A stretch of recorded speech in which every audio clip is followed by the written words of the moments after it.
নমস্কার, আমি সোমনাথ।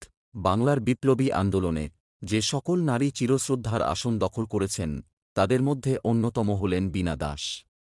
তিনি ছিলেন সুভাষচন্দ্রের শিক্ষাগুরু বেণীমাধব দাস ও সমাজসেবী সরলা দেবীর কনিষ্ঠা কন্যা।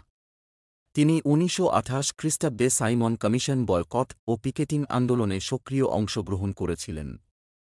১৯৩২ খ্রিস্টাব্দের ৬ ফেব্রুয়ারি কলকাতা বিশ্ববিদ্যালয়ের এক সমাবর্তন অনুষ্ঠানে অত্যাচারী গভর্নর স্ট্যানলি জ্যাকসন বক্তৃতা দিতে শুরু করলে বীণা দাস তাকে লক্ষ্য করে পরপর ৫টি গুলি ছোড়েন, কিন্তু তিনি লক্ষ্যভ্রষ্ট হন।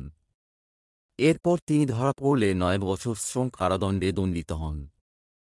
১৯০৩ খ্রিস্টাব্দে জেল থেকে মুক্তি পেয়ে মন্দিরা নামে একটি পত্রিকার সম্পাদনা করেন। ১৯০৪ খ্রিস্টাব্দে ভারত ছাড়ো আন্দোলনের সময় বীণা দাস আবার সক্রিয়ভাবে আন্দোলনে অংশগ্রহণ করেন। তাতেও তিনি ৩ বছরের জন্য কারাদণ্ডে দণ্ডিত হন। ১৯০৪-৫ খ্রিস্টাব্দে তিনি মুক্তি পান। শৃঙ্খল ঝঙ্কার পিতৃদান নামে দুটি আত্মজীবনীমূলক গ্রন্থ তিনি রচনা করেন। ১৯০৮-৬ খ্রিস্টাব্দে ২-৬ ডিসেম্বর হরিদ্বারে তার জীবন অবসান ঘটলেও সমস্ত ভারতবাসীর অন্তরে তিনি আজও জীবিত রয়েছেন।